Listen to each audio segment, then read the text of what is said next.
Unboxing the Mac Allister. It's the 4-in-1 multi-tool.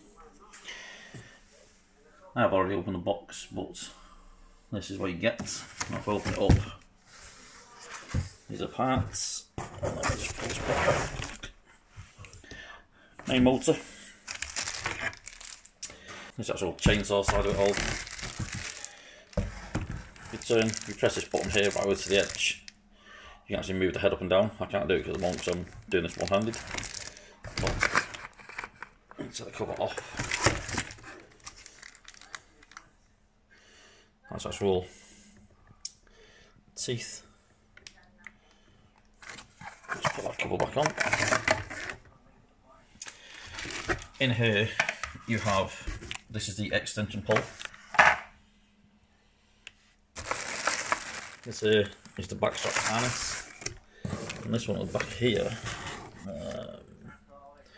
is the hedge cutter. There's the head for it there. Let's put it back in there.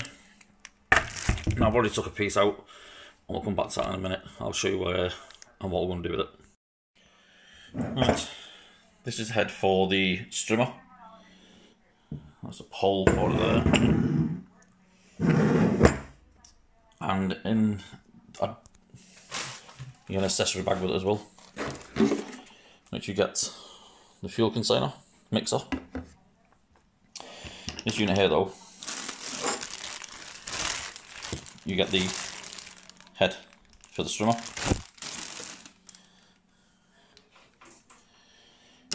You also get the grass mulcher cutter, what you want to call it. Now here it states it has to go in one direction. The only thing I will say about this is, I've not even used it yet, but this really needed to be painted red or white, because if this is spinning, you're not going to be able to see it with it being black. Mac really needs to do that, or sort it anyway.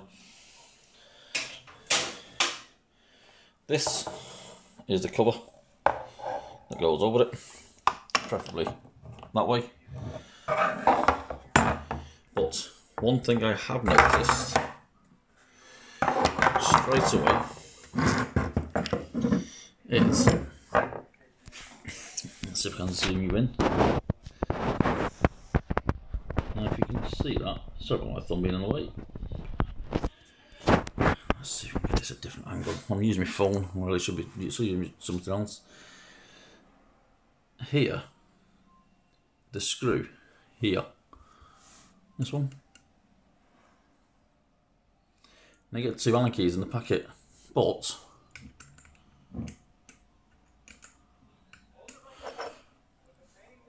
none of them fit. What's that all about? Let's get a better light on this.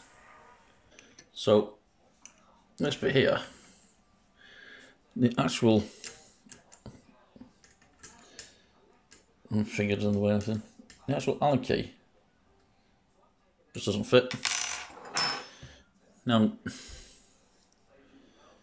you got a screwdriver. I'm not in front of me, I'm not going to tighten it up properly with a screwdriver, which is this bit here. Just bring it up.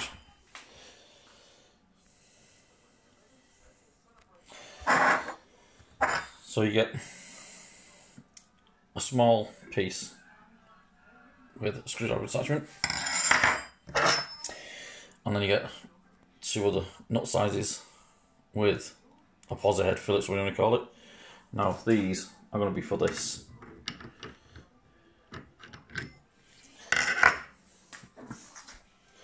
The actual cover, if you look, it has a rotation on it, just here, and also the blade also has a rotation.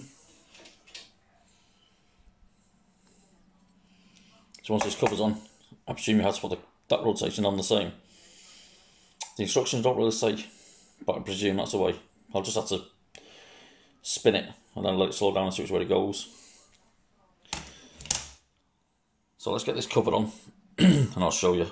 Now really the cover fits that way. So let me put that on and I'll come back to you. Right, I've actually put this head unit on now, but if you actually look at these screws, these are actually torque bits, but there's no actual tool in the bag for torque bits, and also the screwdriver doesn't fit in the slot very good in these because the blade's too small. So that is not a very good start for this kit. Okay, so that's the actual thing connected. Now I've left the blade connector on. Obviously that's for the strimmer. So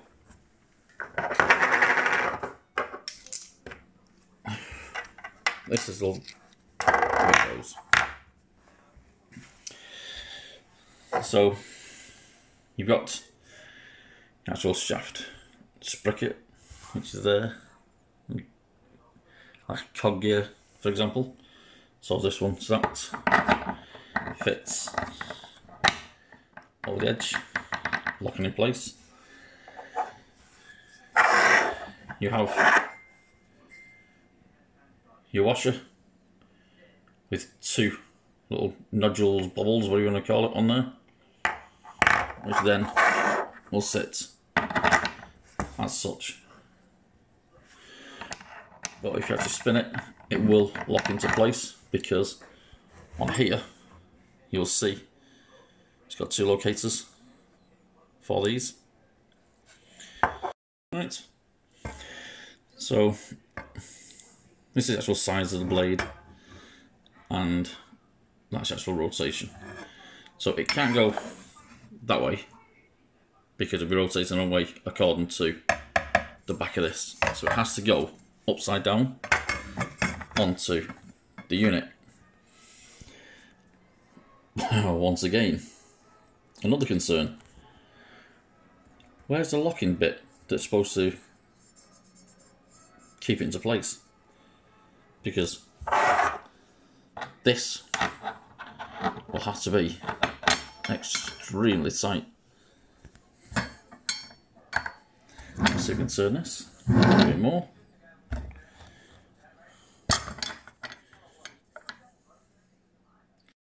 Okay, so that's a unit on with the actual tab into them two grooves. Now don't forget, this thread will be left-handed. It's not your normal Tyson way, so we turn that to keep it in place a little bit, and one of these has to fit that, not that one, it's that one. So let's tighten this up and I'll come back to you in a minute. Very hard work, this one-handed, but I can't get a tripod in where I am at the moment. Before I tighten this up, I meant to say, I'll just tuck this back off this unit here.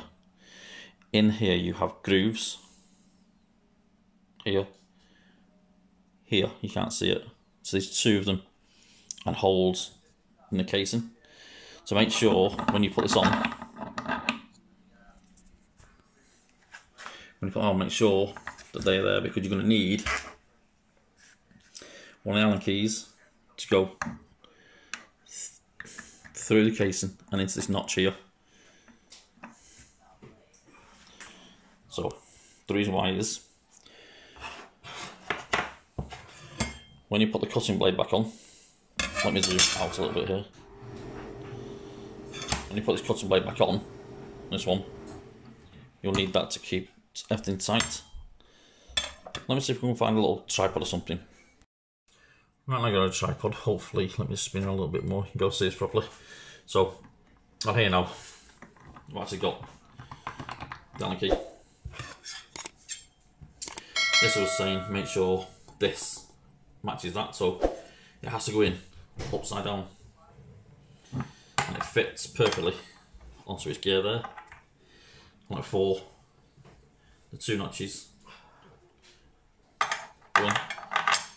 Just turn it so it locks. And remember, this nut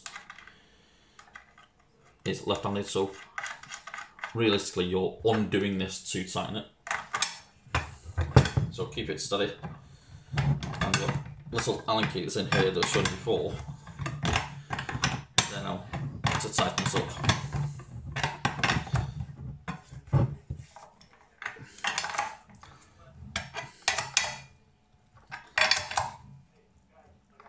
Right, that's tight. In here, it's actually nylock, so it actually locks in. Take the anchor out. Now this bit here, this has to come off because this is for the strimmer head. Obviously, because the actual nylon cable, string, whichever one you use, there's different types, different threads, different materials on for different jobs. So this actually cuts it off here. So you need to spin the unit around. And I'm hoping the bigger Allen key should fit. Yes, it does. Take these off. Obviously don't lose them. It looks like they actually stay in place by the looks of this.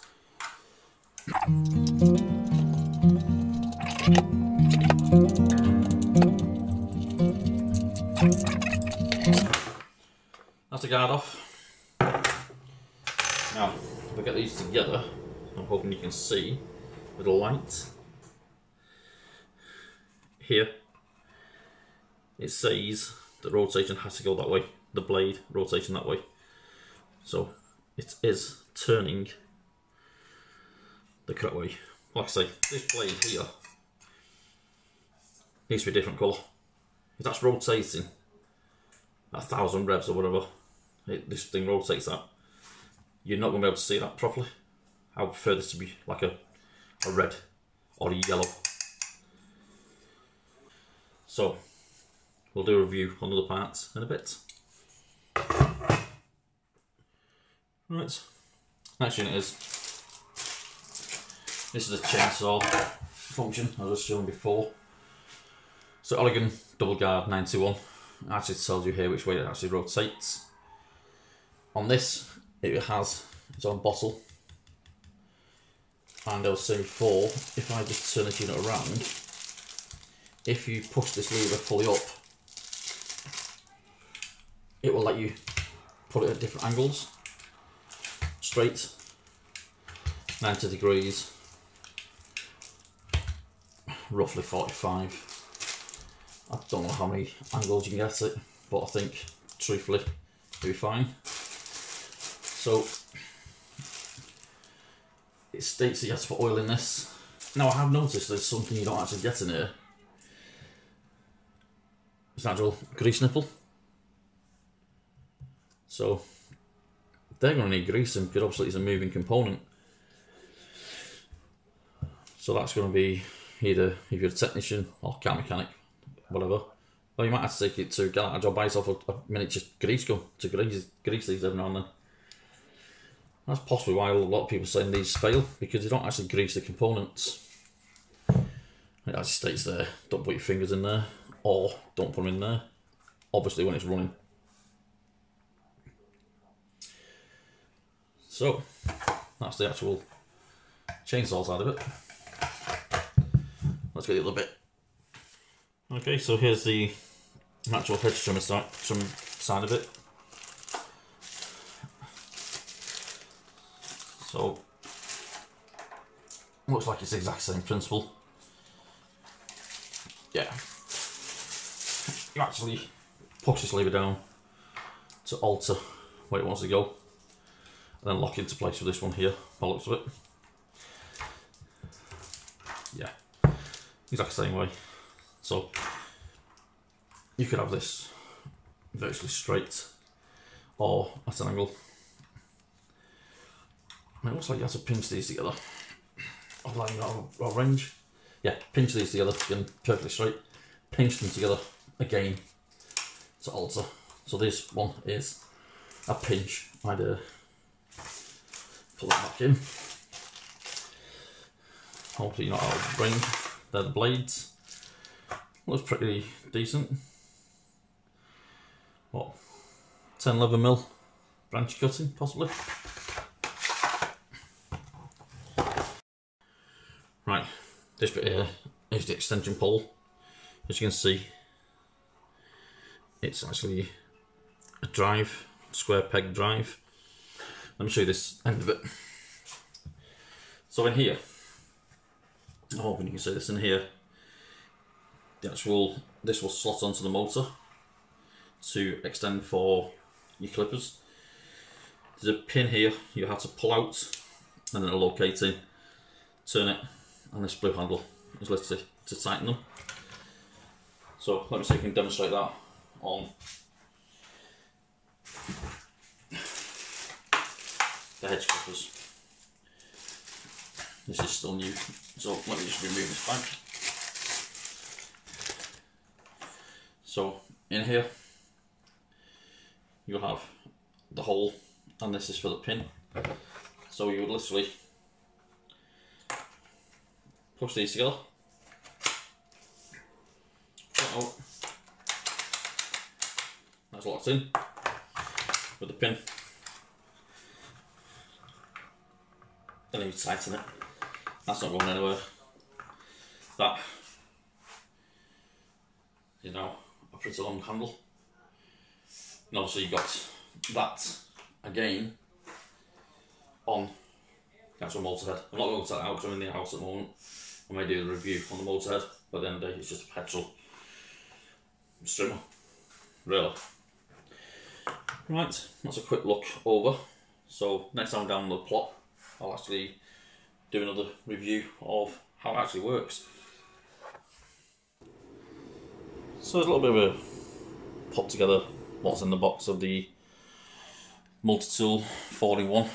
It's basically, looks like an half decent kit. Heard the Mac Allister, no big deal. But thanks for watching. See you all soon.